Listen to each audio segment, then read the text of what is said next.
Welcome, guys, to How the Frack We Got Here, a show that takes the news and events of the week and try to make sense out of it all. I'm your host, the most Will Buchanan, and on this show, we simply are all about the facts. There are plenty of news stations out there that simply want to do anything short but inform you. Here at How the Frack We Got Here, that's all we believe in. We go up to the left, we go up to the right, we go up to the middle of independence. We go after all sides because there's more than one side of a story to everything. And you need to know it all in order to actually formulate your own opinion. And that's what we try to do here at How the Frack We Got Here. Thanks for listening, and hold on. It's going to be fun. Welcome, guys, to How the Frack We Got Here, a show that takes the news and events of the week and try to make sense out of it all. I'm your host, the most Will Buchanan, and on this show, we simply are all about the facts. There are plenty of news stations out there that simply want to do anything short but inform you. Here at How the Frack We Got Here, that's all we believe in. We go up to the left, we go up to the right, we go up to the middle of independence. We go after all sides because there's more than one side of a story to everything, and you need to know it all in order to actually formulate your own opinion. And that's what we try to do here at How the Frack We Got Here. Thanks for listening, and hold on. It's going to be fun. Okay, guys, today's date, November 17th, 2021, and this is How the Frack We Got Here. I'm your host, the most Will Buchanan on How the Frack We Got Here. We do take the events of the week and try to make sense of it all. Before I do get started, we try to be a family-friendly podcast and try to keep our language mostly PG. Sometimes words do fly, and sometimes things that may be too intense for young viewers that may be shown, so viewer discretion is advised. Aside from that, welcome. Alright, so let's go ahead and get into this. There's no other way to start this except to, I had a different way of how I was going to start this podcast, but unfortunately some news came through today that simply cannot be avoided and must be talked about first. Yes, we are going to talk about the murder of a Memphis native and rapper that a lot of us know and love his music, Young Dolph. Young Dolph, gone down in his own community. A Memphis legend, a rap star, Paper Route Empire music label CEO. The 36-year-old was killed while ordering cookies from Makita's Butter Cookies.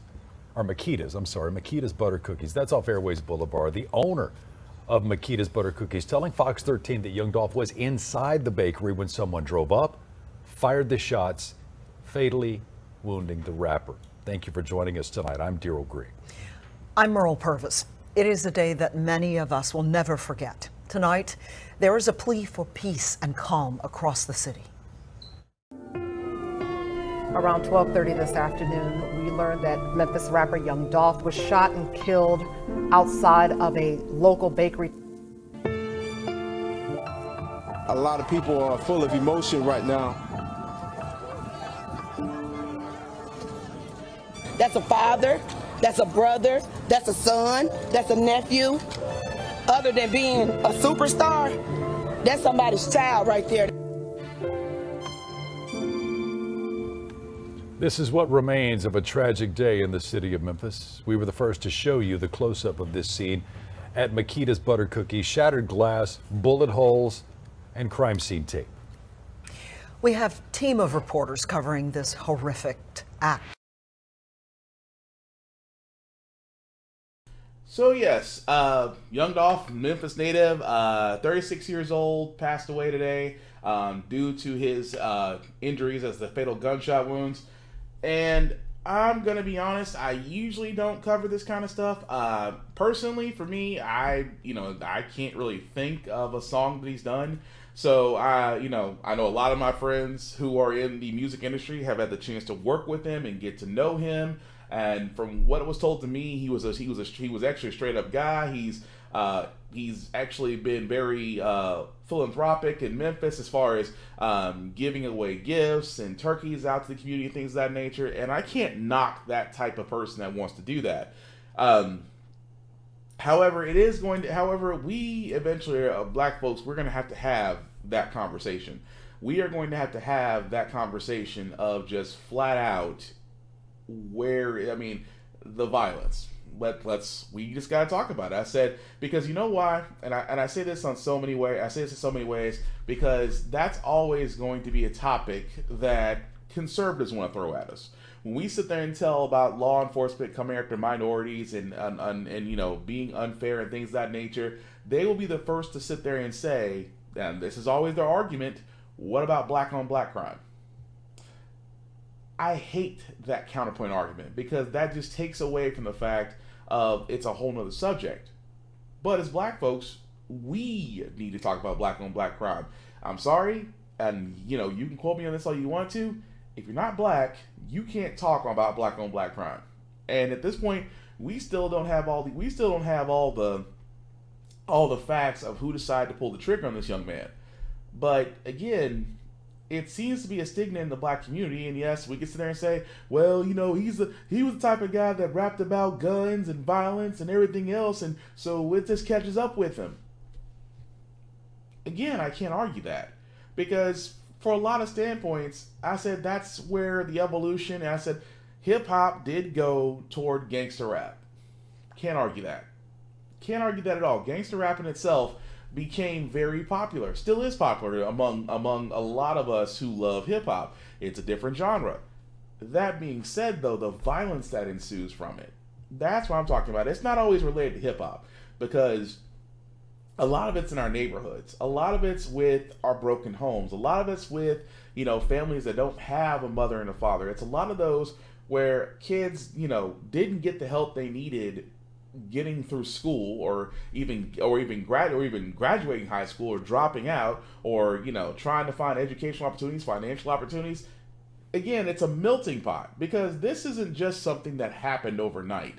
This is something that's been instituted, implemented, and aimed at us. And I can say it best. I said, there have been others before me that have said it. Tariq Nasheed has said it. Professor Cornel West has said it. I can keep going down the line of everybody before me that has turned around and sat there and said, this is just their plan. But again, it's up to us as a people, because even I said on my Facebook today, I said, dude, I'm so tired. I am tired, because why is it that black people are the only people that the only times we ever come together are funerals and celebrations? Those are the only times we've ever come together. Because I will put it to you this way, guys. I've never seen, you know, and I hate to say this, because when it usually comes to them, I mean, like, take Tupac, for instance. I'm not a fan of Tupac. Some people are. But again, when he was killed in when he was killed in Vegas, it was almost like, oh, we have to stop the violence. And everybody was like, but after that little moment of, we need to come together, we need to find peaceful resolutions, we need to find a way to curb the violence that's within our community. But again, it's that uncomfortable conversation that we need to have, but only black folks need to have. I'm sorry, black folks need to have this conversation when it comes to violence, and how do we curb it. And again, it's multi-layered, but I'm just like this. If there's anything that you take away from this, anything that you take away that I'm trying to say right now, we have to do better. We must do better. We have to stop this whole thing about, yo, man, you know, if you make it out the hood, and, you know, I understand there's different opinions about that. You know, if you make it out of poverty's conditions and you move away, oh, well, you ain't really down for the cause. That's not it. That's called making a life in yourself and getting away from the conditions that you don't want to be around. There's nothing wrong with that. But again, but we are the only people out there. Excuse me, guys, my nose is a little stuffed up. But we are the only people out there that have this mentality, this crabs in a barrel mentality, and I'm so tired of that. I said, I know the older I get, the more I want unity for our people. The older I get, the more I want my people to come together and unite. The more I want people to really come together, because we are such a blessed, talented group of individuals across the board, and it's amazing all the things we can do if we finally unite it. And I'm like, that's what's going to stop this altogether. Because I wish I could stop. I wish, you know, if there's one power I wish I had, I wish I could have black unity. I'm not gonna lie. I wish I could forcefully put out black unity, because we need it. I am so tired of brothers having to earn I was like, we are the only people out there that feel like you got to earn your stripes by putting another brother in the ground. I will never understand that. I will never understand, repping your set, clique, gang, whatever it is that you would die for, that does nothing for you. I will never understand the pride of rapping about one thing or buying expensive things when you could be investing. It's like I said, it is a multi-layered thing. But when it comes to the violence, that's the thing that kills me. It's like the violence of it all. How do we stop it? And that's probably going to be something I'm going to talk about more often on this podcast because that's on my mind. But how do we get to the point? Eventually it's going to be. I mean, I keep on saying this, and this is my hope. As I, don't mean to go into a rant about this, but this is my hope as we get back on track with the rest of the news this midweek review. It is my hope that a lot of us, like myself, we're tired. We're tired of the violence, and we want to unify. We are tired of the stereotypes, the stigmas that come with this. And we want to change those generational curses. We want to. There's a great number of us that do. I know I can't be the only one. But the only way we're going to do it, again, it's going to be our greatest challenge. And that's going to be, for the simple fact of the matter is, the greatest challenge we have out there is that we have to unify. We have to come together. No more crabs in a barrel mentality. I really would rather us be building bridges and helping our people, helping each of us get up. Because what do you think the rest of these ethnic groups out there have been doing? And that's the one thing I keep on pointing out. The one thing about these ethnic groups that they have over us as black folks is because they have fundamentalized, that's the word I was looking for, fundamentalized their bases. They have come together, they have consolidated, they have done the things they need to do in order to move their people forward as a whole. That's what we need to be able to do. But again, just wanted to get it off my chest as I was ranting. But anyway, let's actually get back to the rest of the news, especially with next week being Turkey Day, as a lot of turkeys by now has either met their butchers or wondering why they're the last ones on the farm. There's another thing that we got to worry about because, again, with Thanksgiving comes travel, and apparently everybody's forgot about COVID. As many Americans count down the days to holiday gatherings, COVID cases are shooting up across much of the nation. The intersection of holiday travel and an ominous winter surge set to soon collide. Tonight, in nearly half the country, new infections are on the rise. In 6 states, the increase is over 40% in just the last 2 weeks. Minnesota with the largest spike. I'm worried that people are going to die and they never had a chance at getting a bed. Doctors in Minnesota are facing their most crushing increase in new infections since last winter. The patients, they're waiting too long to be seen. They're very sick. And every day it's a fight to try to find where is this sick patient going to go? Fearing a return to COVID patients in hallways and at field hospitals, New York City joins California, Colorado, New Mexico, and Arkansas, offering booster shots to all adults before the FDA and CDC has authorized them. Providers should not turn a patient away if they request a booster. As our nation now averages more than 1,000 deaths a day, authorities are trying to prevent new hospitalizations amid a jumbled booster rollout. Whenever you have this level of confusion, people tend to have a negative reaction, and you might turn away people who really do need to receive a booster shot with a well-intended but confusing rollout. In Colorado, where beds are scarce, stage 4 cancer patient Bob Sampson says doctors have delayed his life-saving surgery because hospitals are overwhelmed. I'm in this to survive and extend life. I mean, I'm really healthy other than this tumor being inside me. And let's get on with it. Tonight, the continuing cost of COVID for all Americans facing a resurging pandemic. And Miguel, we heard Dr. Patel mention confusion, and people are seeing all adults in states like California line up for boosters. When will they be authorized for more people nationwide? Well, Lester, the FDA is expected to take up the matter in just a few days. That'll be followed by a CDC review. Experts tell us they expect boosters for all American adults will be available by the end of this month nationwide. Okay, so let's think about this for a second. Yes, the holidays are coming. Yes, the turkey is going to be on the. I mean, if you have a turkey, I've been telling my girlfriend and everybody else. I said, look, the way the holidays are going, I mean, you can find a turkey great, but I'm not against Chinese food because it's been a while since I had Chinese food and it's been a while since I had orange chicken. But that's neither here nor there. The point I'm making out of all this is that yes, people are going to be traveling on airports, and yes, COVID has not gone away.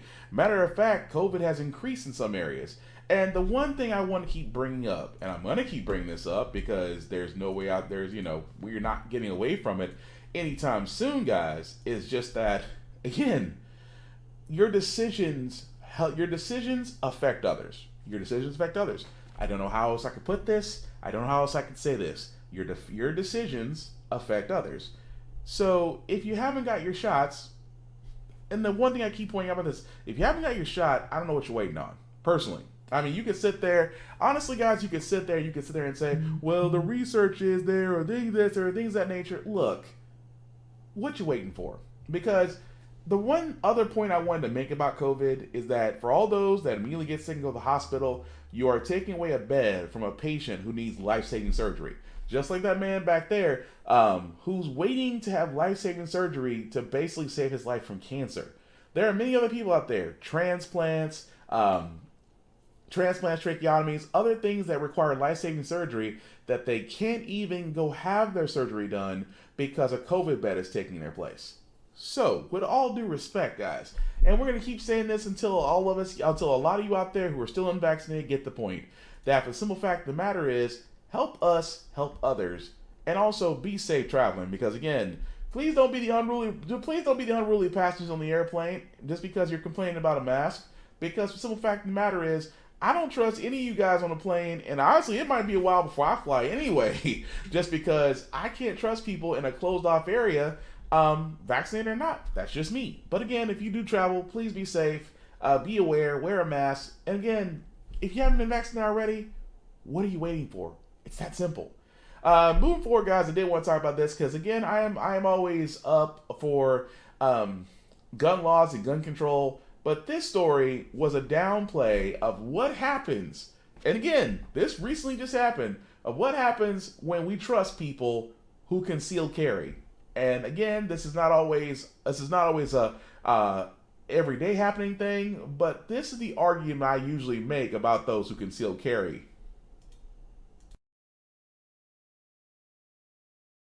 Ultimately, it could have been a lot worse than it really was. Viewer video showing police responding to this Northborough Walmart around 8:30 Monday night after a mother accidentally discharged her 9mm handgun inches away from her toddler son. The child was fine. His father was also present. The father immediately took the child away. Amazingly, no customers or employees were injured either, but that mother, 31-year-old Christina Perez of Worcester, can be seen on video moments after the gun went off as panicked shoppers looked on. I thought that sounded, I'm like, hold on, is somebody shooting me? The customers that were in there, when they heard the gun go off, they're thinking panic, what's going on here? Northborough Police Lieutenant Brian Griffin says Perez was in the checkout line, her purse sitting next to her son in the cart when she reached in to grab her wallet to pay. Somehow her loaded firearm, which was inside the purse, discharged. The bullet went through her purse and lodged in between the register and the floor. Perez appeared in shock as she tried to explain what happened. She told police she thinks her inhaler hit the trigger. Clearly, it was a reckless act. That firearm should have been in a holster at the very least. Shoppers were shocked something like this would happen here. I'm glad no one was hurt, but I think we need to pay much attention so that it doesn't happen again. She should have been with a gun around and with a toddler around. I think she should have been more careful and get that gun under control. And see, that is the fear I have. The fear I have, and keep in mind, I'm a gun owner, I'm a firearms owner, but I've also done training. I still go do training. I mean, I just don't start. I mean, for me, it's like the main things I always said about firearms training. They keep on saying this all the time. You constantly train. You constantly train. You just don't simply take one class and think, oh, I'm okay, I'm safe. No, you constantly train. You are always in a state of heightened awareness because you virtually have something that can end somebody's life in your possession. There's a major responsibility to that. Again, this is also the problem I sit there and say about concealed carry, because as the laws in most states, especially mine here in Tennessee, they're getting more and more relaxed about concealed carry, even to the point to where you don't need a permit for it. But again, a lot of y'all are probably wondering, just like I was, number one, why was a loaded gun in her purse? Number two, it was easily triggered, which tells me that the safety was off. And number three, again, why does she act like the victim? I don't know. I don't know what happened. Yeah, you did. You reached into your purse, forgot your gun was there, and either it was hair triggered or you had your finger around the trigger. Either way, the gun went off. That is the most irresponsible thing. Because again, firearms training 101, your gun is always in a holster. There's a reason why holsters are created. Your gun remains in a holster at all times. It does not remain in your purse. It doesn't go right next to your inhaler and your perfume. I'm sorry, that's not where guns are supposed to go. But yeah, it was irresponsible. It was reckless. At the same time, this just goes to show you, and I make this argument all the time, this just goes to show you why more restrictions are needed. Because she may have discharged her weapon. She discharged her weapon in a Walmart. And people, as you saw in the video, were like, what the? Is somebody popping? And of course, everything is fine. Everything is okay. Well, you're not the police, lady. You telling me that everything is fine is like, what did you do? For most folks, what did you do? What's going on? Because again, that panic sets in. We've all sat there and never wanted to be in a situation where, for the simple fact of the matter, we never wanted to be in a situation where something like that could happen to us. We've seen shootings in Walmarts, in Targets, in schools, in stores, in malls, wherever. We don't want to be in those situations. So again, we are so traumatized to the point to where if we did hear a gunshot in the store, we're immediately thinking, oh crap, something's about to happen. But it just goes to show you that we are being a little bit too loose. Now that woman's going to face charges, obviously. She is going to face charges. She ought to. Because anytime you bring a gun, you bring a loaded weapon into an environment, you are responsible. You are definitely responsible. So in the event that you do something that brazen or that stupid, that you should be held accountable. But again, this just goes to show you, this is the reason why I'm so worried that the looser we get about our regulations and gun laws, things like that will happen and happen more. And that's honestly a scary thought. But switching gears for a second, guys, I never thought I'd say this, but you think Marjorie Taylor Greene has issues? There's another Republican that's going to be joining her very soon, all because of a cartoon that he sat there and says is not offensive. I wish I could make this up.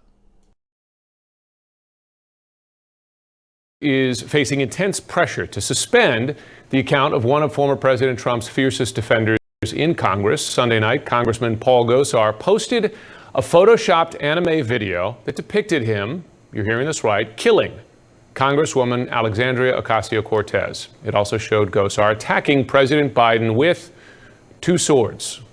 CNN correspondent Donnie O'Sullivan joining us now. So, Donnie, it's interesting. Twitter flagged this video last night, but decided not to take it down. Why? That's right. So basically, if a regular user, if a non-elected person was to have tweeted this video, it probably would have gotten taken down. It could have got them suspended from the platform. But Twitter has different rules for politicians.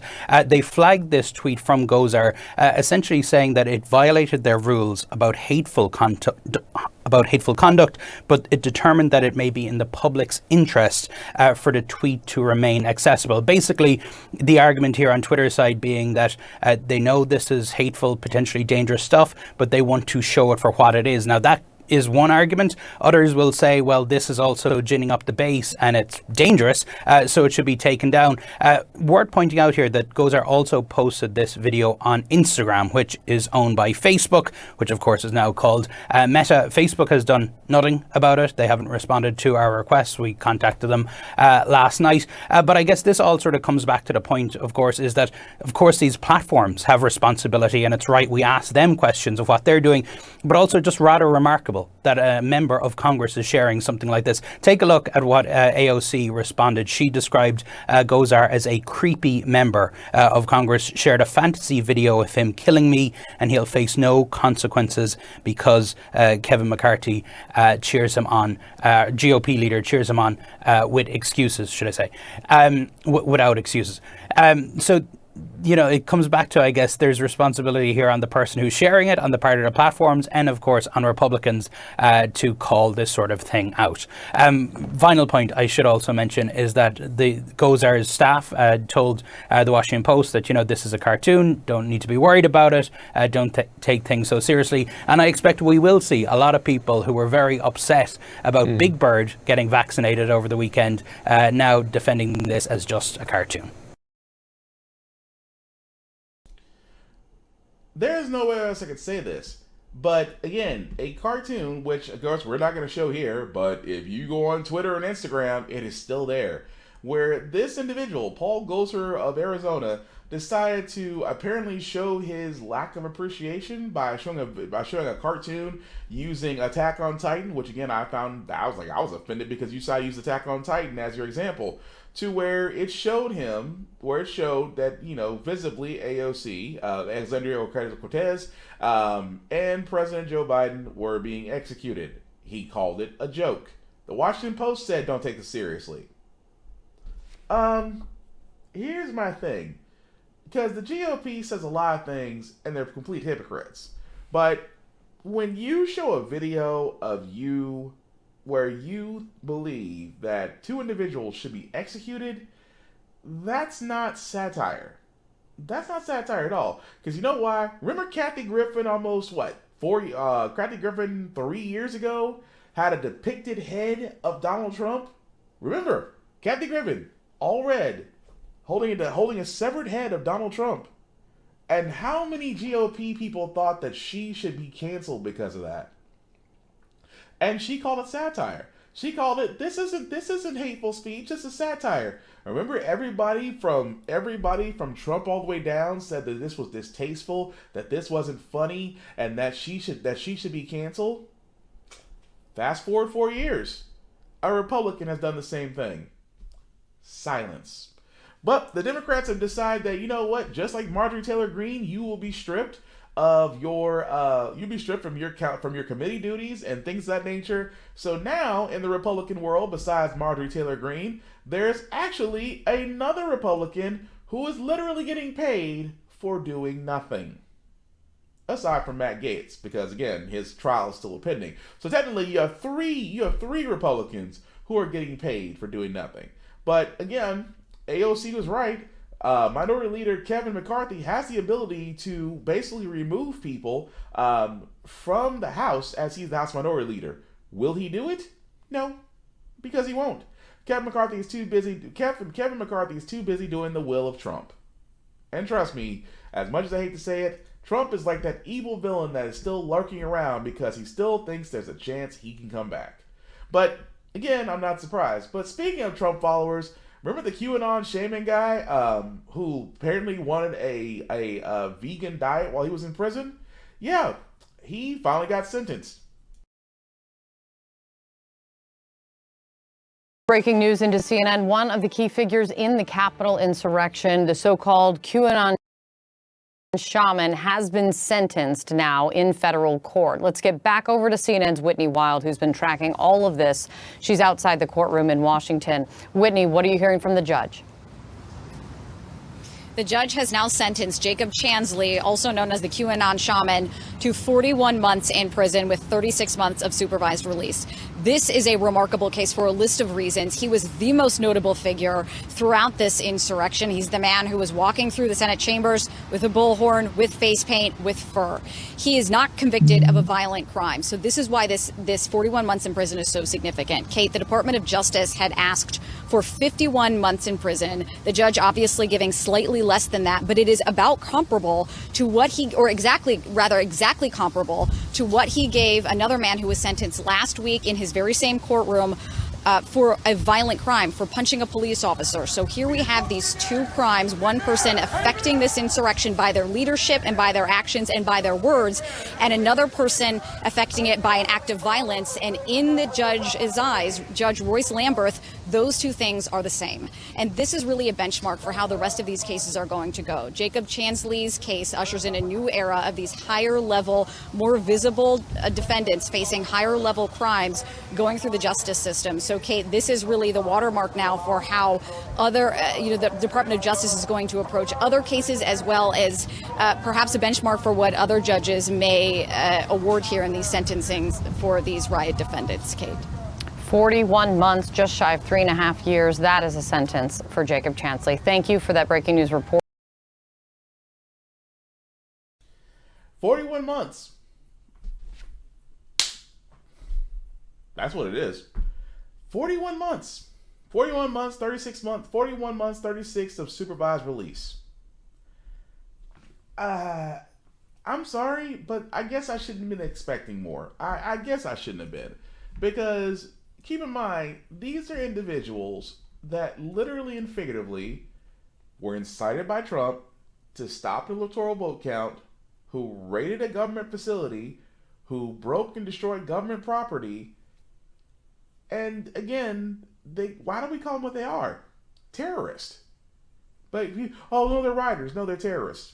They decided to forego procedures in our country and decide to rebel against them. That's treason. They're terrorists. But again, the QAnon shaman guy, who literally and figuratively, one of the most notable ones there, will get 41 months, little over 3 years in prison, if he serves out the entire 3 years. Slaps on the wrist. I'm like, why are they not being treated as combatants under the Patriot Act? That's my question. Because my thing is, well, they rioted. They sat there and raided and rioted a government facility. And even at that point was almost, you don't come in there with bullhorns, body armor, face masks, zip ties. At the same time, you hung a you hung a gallows. You hung a lynching post is what you did. You hung a lynching post. How is this not being treated as terrorism? That's my question. How is it that a lot of these guys are going to do less? People with a pound of marijuana have done more jail time than these guys will. So again, I'm asking this question. It's like, what's the point? Because again, it's almost like they're getting slaps on the wrist. Like, we're not going to see, because, well, it's funny where people go, well, Will, what do you want? What jail time do you want? I want an example. I want at least 10 years. No parole. I want 10, 15 years. I want 20 years. I want examples made that we will not tolerate this regardless of your skin color. I want that type of punishment. Would you rather take life imprisonment? Yes, if it proves a point. It'll prove a point this will never happen again. But again, the longest term so far from these group of individuals, this QAnon shaman is going to get 41 months. I'll bet you 5 of those months are going to be served in prison. The rest are going to be served on supervised release. But you know what? When I heard that, I was like this. That's pretty much it. If you have the right complexion for the protection for the collection, apparently you get a pass.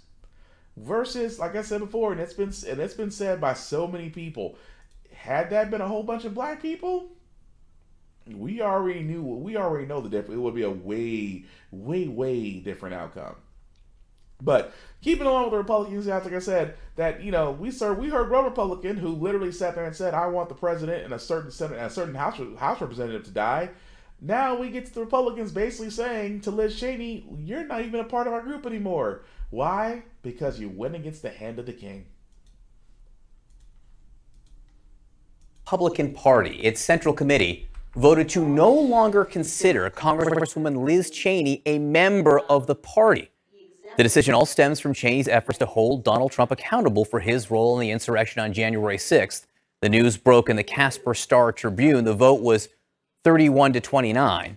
Joining me now, New York Times Washington correspondent and CNN political analyst Maggie Haberman. We're talking about Liz Cheney. If you step back, Liz Cheney, daughter of Dick Cheney, but in her own right, a conservative stalwart, basically being thrown out of the party because she won't stand by one person.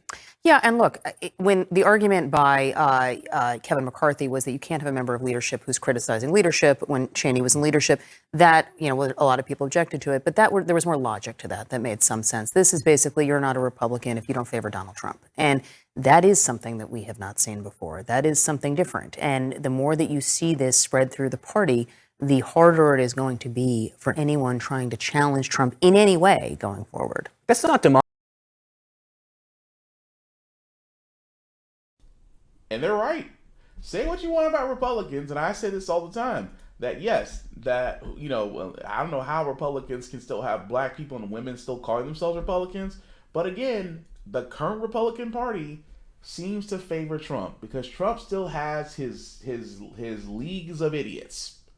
Leagues of idiots are still voters, and as long as he still has those voters, and as long as the Democrats can't seem to get together on the Build Back Better plan and, really trying to help people out, aside from helping out corporations, which again, Republicans are going to sit there and be like, oh, well, Trump, we're just going to pave the way for 2024, but we have to get through 2022 first. Republicans are playing chess, not checkers. But at the same time, they want to get rid of anybody who does not kiss the hand of the king. And again, Liz Cheney has sat there and was like, she not only voted once, but twice to impeach Trump. She has spoken out against Trump on multiple times. And the Republican Party, which I think it's funny, that the Wyoming committee, that what she represents, wanted to remove her. And Kevin McCarthy, the one guy who wouldn't remove Marjorie Taylor Greene, who will not remove Gosar because of recent actions, but will sit there and tell Liz Cheney, we can't have anybody in the leadership that questions leadership. Don't question our dictator. You got to do what you're told, Liz, or you're out the frame. And she was. I mean, now at this point, she's pretty much a figurehead. But again, guys, this is the point I'm making about Republicans, that they have a pack mentality. You're with them or you're against them. And if you're against them, you're out. And they will find someone else to come in and be all smiles and giggles while you're out there wondering what happened. Knowing full, and it's like, I'm just pointing it out.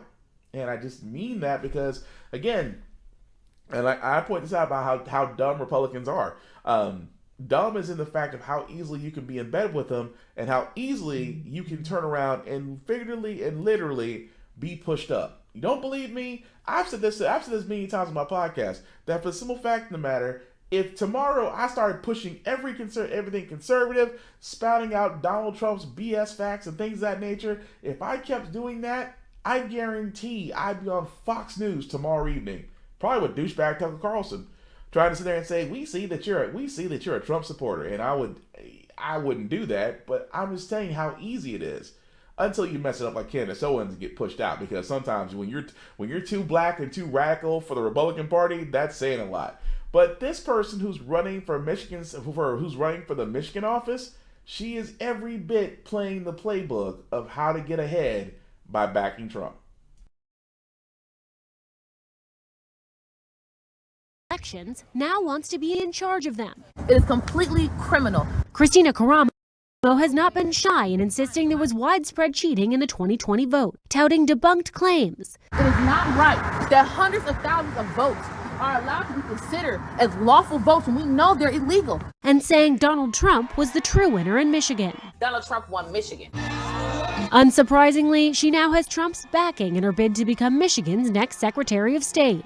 Yeah, so I have President Trump's endorsement, which is massive. Kharam has never run for statewide office, but gained some national notoriety after making unsubstantiated claims that she witnessed election fraud in 2020. I was a poll challenger at the TCF Center. As Trump eyes a potential 2024 comeback bid, He's backing candidates like Kharam and others who've spread election falsehoods, looking to replace the battleground state officials who stood up to Trump's attempts to overturn the results in 2020. Christina Kharam! A CNN review of Kharam's podcasts and writings on her now-defunct personal website reveal previously unreported comments that show extreme views beyond just the 2020 election results and reveal barbed criticism of both parties. There are a bunch of traitors in the Republican Party. But her most inflammatory language is aimed at Democrats. Their party has totally been taken over by a satanic agenda. Including Michigan's current Secretary of State. She's an evil woman. She's a very evil, evil, evil woman. Kharam's staunch conservatism intermingles with her religious beliefs. Ultimately, the culture war is really the most important war we fight. A community college adjunct professor, Kharam has a master's degree in Christian apologetics, traditionally the defense of Christianity. Among her concerns, evolving norms around gender and sexuality, views she often takes to the extreme. There is no such thing as a person with two mommies and two daddies. That is just factually incorrect. In an August 2019 blog post, she called transgender women trying to play women's sports mentally ill adults playing dress-up. She suggested in a podcast that premarital sex paves the way for society condoning pedophilia. When we normalize people fornicating and we normalize people living together with their boyfriends and girlfriends and all this stuff, we opened a door for us to get to the point where we have people want to normalize pedophilia. She has called public schools indoctrination camps. You're forced to have your child be exposed to all types of unbridled wickedness that these Democrats and liberals want to teach. And is against teaching about evolution. Evolution is one of the biggest frauds that are perpetrated on us. She also referred to herself as an anti-vaxxer before the COVID-19 vaccines were authorized. Guess what? I'm crazy. I'm an anti-vaxxer. These views now under the spotlight as she seeks the Republican nomination. One of the things that I try very cognizant of, I'm running a statewide race, and I understand I have to win the hearts and minds of people who may not necessarily think like me. Now, we reached out to Christina Kharam as well as her campaign to see if she wanted to do an interview as well as with a detailed list of questions for this story. No one ever got back to us. And Aaron, because a lot of this stuff is coming up for the first time, it's still unclear how this could affect her candidacy.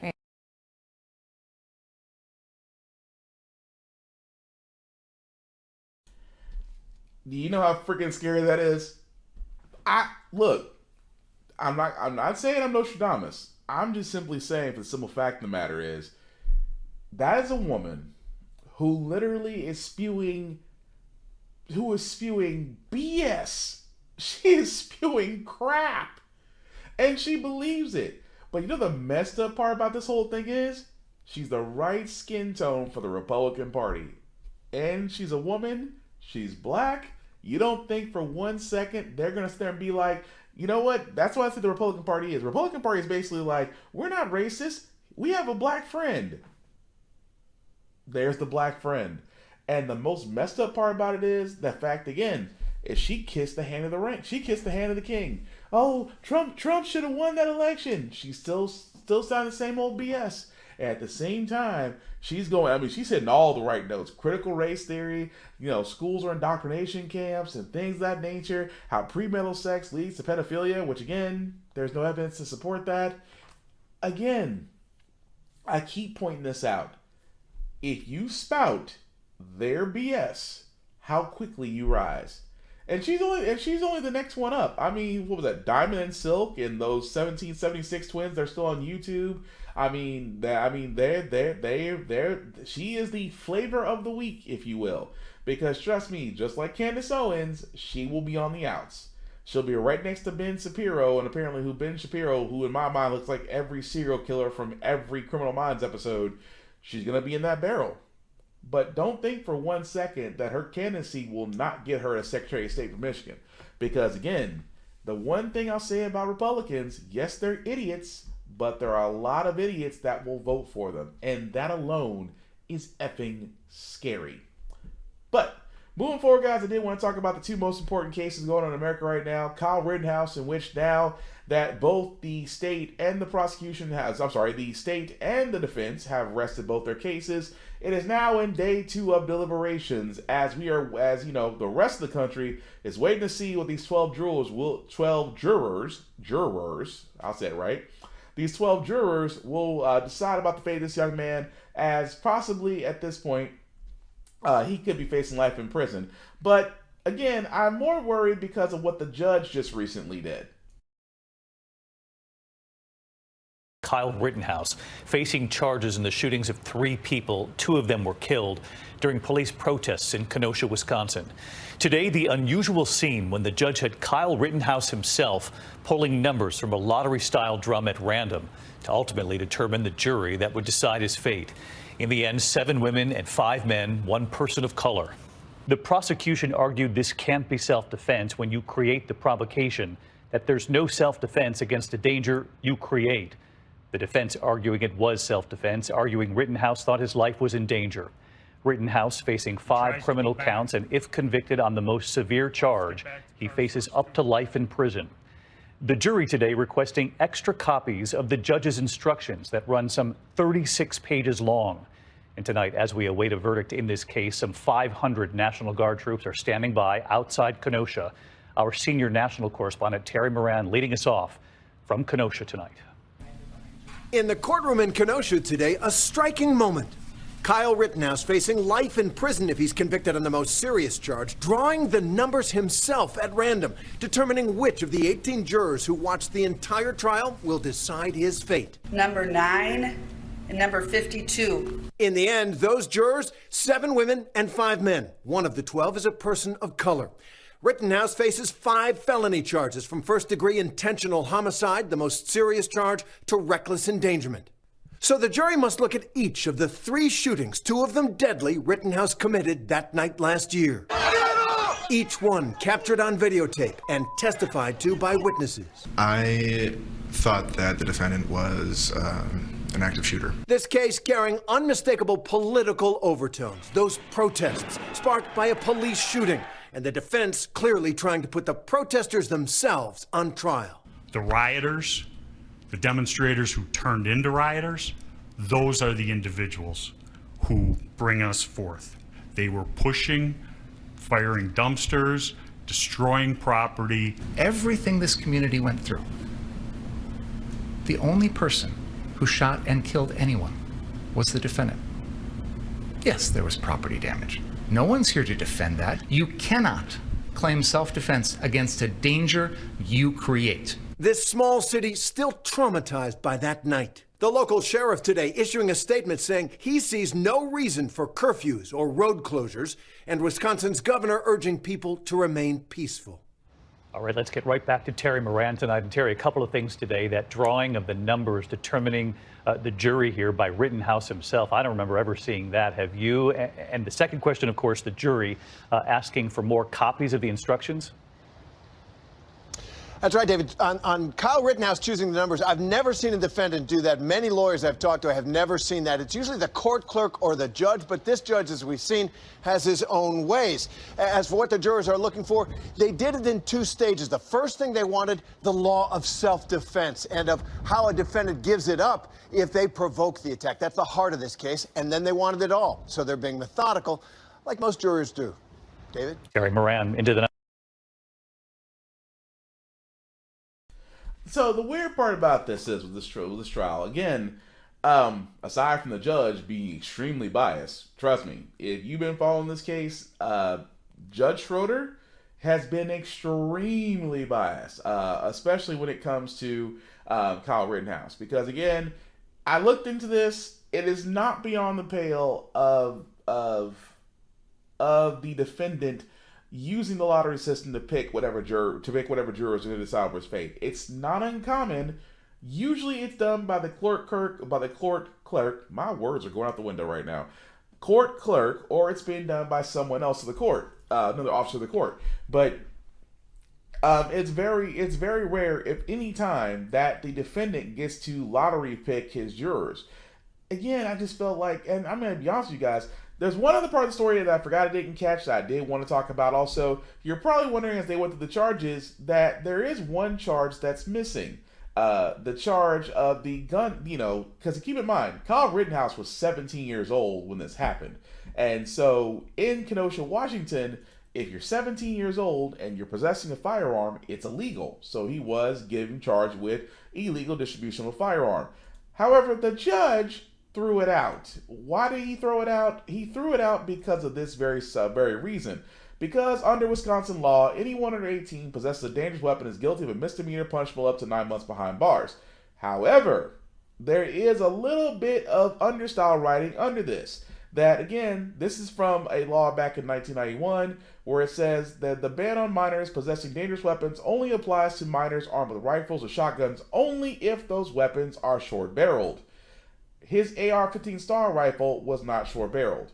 And because of this, the judge has sat there and said, well, I believe because his rifle was short-barreled, that, again, as he said, quote unquote, essentially swallows the entire statute. And again, the judge dismissed the case. I'm sorry, he dismissed the charge. The judge did. Even though at pre-trial, the Kyle Rittenhouse defense turned around and sat there and said, well, this has to be thrown out. And again, it shouldn't have. Really shouldn't have. Because that is now one charge he does not have to face. Now, again, he's still facing intentional homicide, reckless endangerment, which, again, you would think by now we would all be like, okay, this is a slam dunk. You're on video. You have witnesses that sit there and say that you shot anybody. You have nobody that sit there and can collaborate that you were shooting in self-defense. You brought a loaded AR-15 weapon that you shouldn't have had because you were underage to a protest under the guise of the fact of the matter you're protecting businesses, but no business asked you to protect them personally. But you decided that you were going to be a field medic. Never seen a medic with an AR-15 before, but all right. But again, here's why I'm worried. Because the judge has already muddied the waters. He has shown bias to Rittenhouse. And then that crappy display of him doing tears. He's trying to make himself cry with the crocodile tears. Didn't work. A lot of people were like, we ain't buying this. You're not remorseful. Considering the fact that you've been enjoying your 15 minutes of fame, taking pictures, doing interviews. He hasn't done any interviews yet, but I guarantee after all said and done, if he is off, he will be everywhere doing interviews. And that they're trying to make him this political patriotic hero when he's nothing more than a terrorist that got a pass, if they let him walk. But that's always the scary part, isn't it? That these 12 jurors could sit there and say not guilty. And if they did, they're basically, the fear I have from this is that if this case does go the way that a lot of us fear it's going to go, then that's going to give a lot of people out there with that same mindset as Kyle Rittenhouse green light to do what they want to do. Even more so, they might find slicker ways of doing it to where they don't get caught. And that is a scary-ass thought. But also, move right along, guys. I did want to cover the other trial that we have here. Ahmaud Arbery, which, again, you would think another slam dunk. 3 white men tracked, followed, and killed a black man. On video. Should be a slam dunk, right?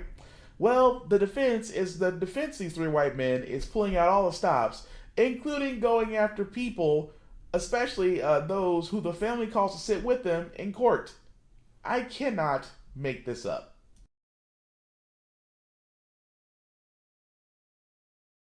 In the public gallery inside the courtroom. Defense attorney Kevin Goff asking the judge to tell the Reverend Jesse Jackson, sitting with Ahmaud Arbery's parents, to leave the courtroom. Goff singling out Jackson after objecting last week to the Reverend Al Sharpton, who hosts a show on MSNBC, being in court.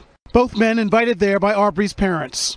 With all due respect, Your Honor, the seats in the public gallery of a courtroom are not like courtside seats at a Lakers game. Mr. Goff, at this point, I'm not exactly sure what you're doing. Last week, another defense attorney criticized Goff, but today they all joined his objections after Arbery's mother was heard sobbing in the gallery when prosecutors showed the jury a picture of her son. Hey, who's that depicted in the picture? Quiz. Okay. And you say Quez. Is that what you knew him as? Yes.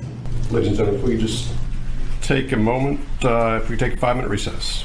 It becoming less and less about evidence and more about emotion with these kinds of outbursts and those kinds of photographs. During a break, we asked Jackson about the defense's criticism. They're saying that you and the other pastors are trying to influence the jury. I'm saying with the family.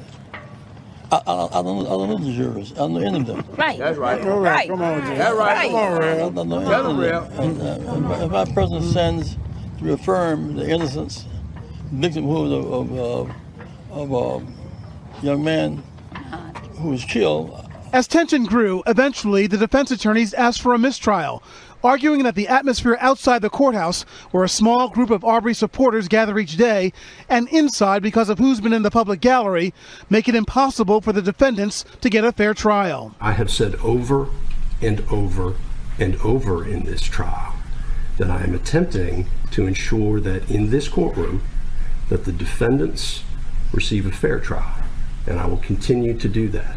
The trial continued with several Georgia Bureau of Investigation agents testifying about how the fatal encounter unfolded, showing the jury the 12-gauge shotgun Travis McMichael used to shoot and kill Arbery, he says in self-defense, and Arbery's T-shirt bloodstained and with bullet holes. At one point, Arbery's father left the courtroom visibly upset. Ron joins us now from Brunswick, Georgia. As we saw in your story there, Ron, Reverend Jackson spent the afternoon in court with the family, but the clashes about black pastors being in the court seem far from over.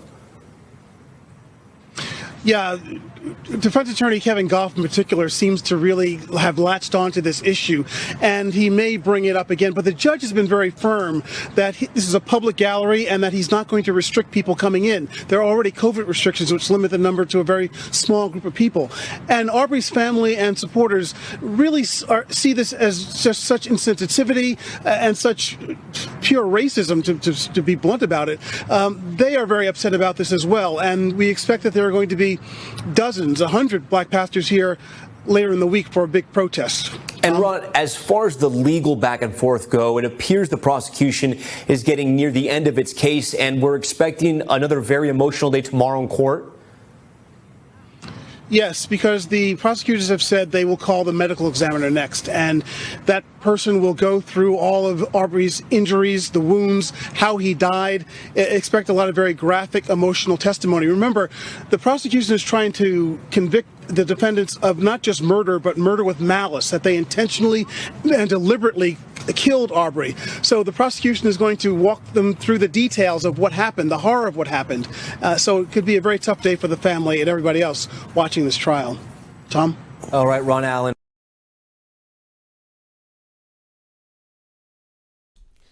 Yeah, a very tough day indeed. Even more so that, again, I wish I could, the stuff that you just can't make up.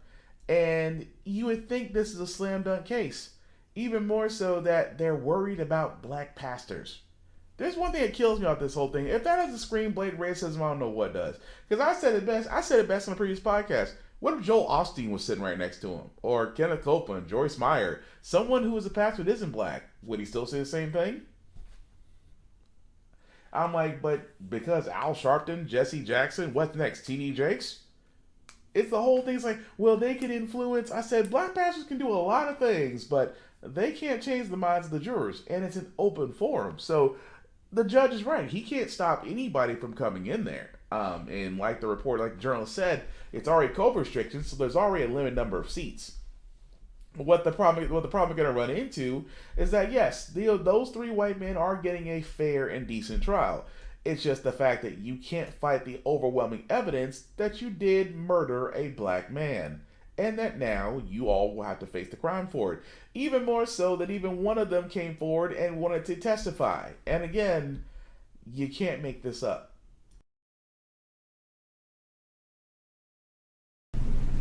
Give my side of the story. I want to explain what happened. Starting in the courtroom, Travis McMichael, the man accused of firing the fatal shotgun blast that killed Ahmaud Arbery, taking the witness stand in his own defense. He grabs the shotgun, and I believe I was struck on that first instance that we made contact. McMichael, the first defense witness, along with his father Gregory and neighbor William Bryan, facing 9 counts, including murder, aggravated assault, and false imprisonment. Prosecutors say the 3 men hunted Arbery down, trapped him with their pickup trucks, and murdered him. Today, McMichael explaining why he opened fire. 3 blasts, 2 wounding Arbery. I shot.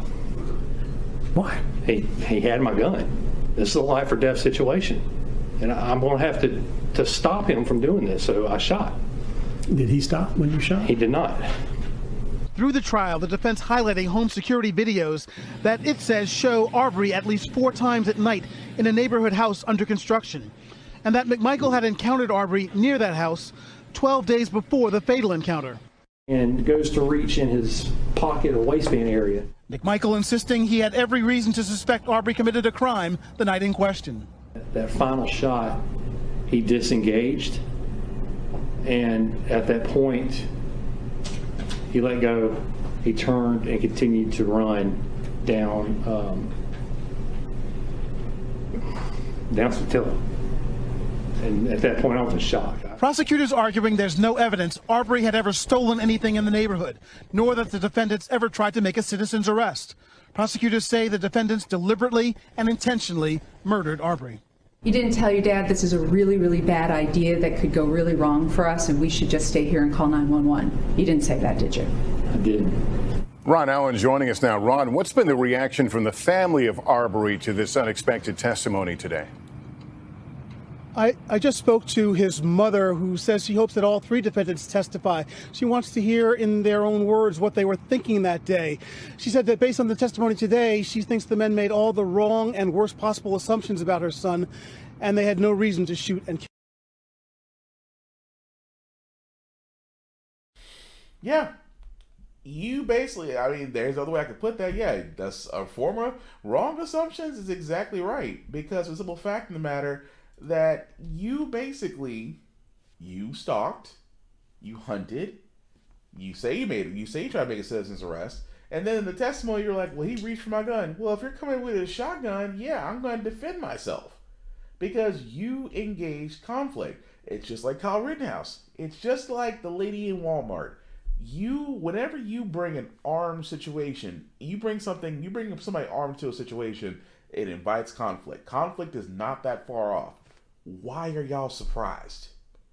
In the same sense where you try to sit there and say, well, I feel like I was struck because he reached for my gun. No, because you went in there with you and your father and your neighbor. So you were doing it from a place of safety.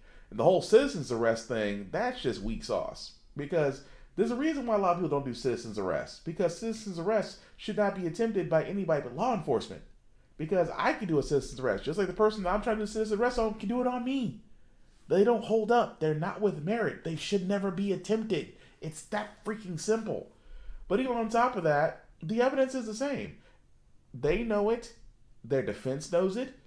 The fact that they're trying to convince 12 jurors of the fact that what they did was murder with intent, and the simple fact of the matter is they don't want to get away from it. So they're doing everything they possibly can, because that could come with life imprisonment. That could come with life without parole. That's what it could be for them. Because again, obviously they did murder. They did murder that young black man, and they did so with intent. That makes it worse. But again, with that going on, that's still going to be deliberated until the prosecution, to the state and defense rest their cases. However, we are still waiting for Kyle Rittenhouse as it goes into day 2, which will probably be day 3 by now of deliberations with the jury. So we will wait with bated breath to see what happens from there. But we're going to go ahead and move forward to our feel-good stories, because like I usually do on How the Frack We Got Here, we do cover a lot of stories, sometimes really bad ones, and sometimes make you lose your faith in humanity. But it's the middle of the week. It's hump day. We want to get you to that Friday, which is Thursday. And what better way to do it than actually give you a story that just hopefully puts a little sunshine in your heart and a little spring in your step. And this story that I'm about to show kind of reminds me of the Rudy story. Now, have you ever seen the movie Rudy? It is still one of my favorite football-related movies. But again, this guy's story, in my mind, is freaking incredible.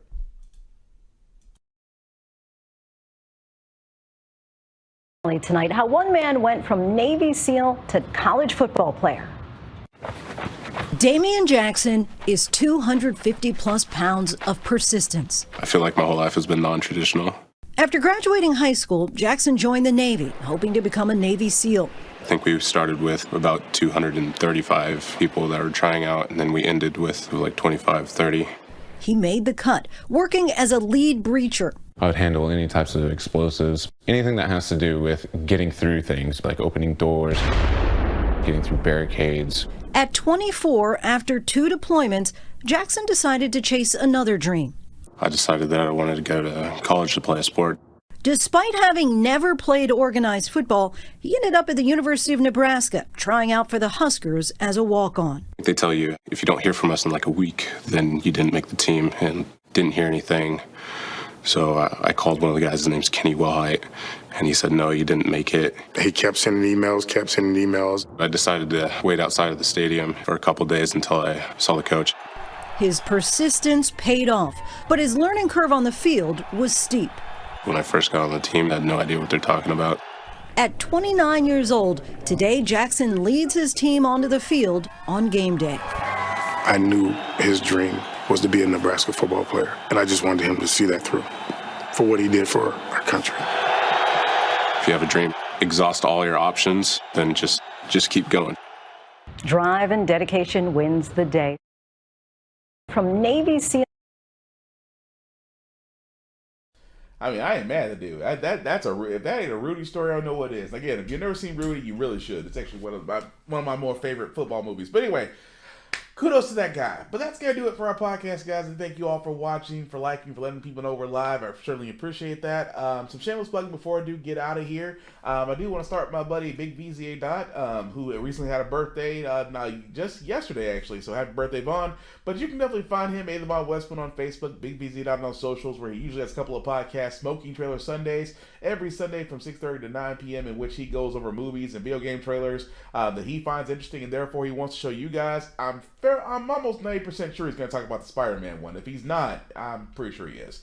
But definitely check that out. Also, the REF podcast, like America's Funniest Home Videos, have done by World Star Survival, only for the grown and intended, every Tuesday from 6:30 to 9 p.m. And also his video game channel, Making Plays, which can also be seen on Facebook. So definitely check him out. Vaughn Westbourne on Facebook, Big VZA Dot on all socials. Also, shout out to Ari and Gee, who let me share my podcast on their Facebook page. That was a terrible segue.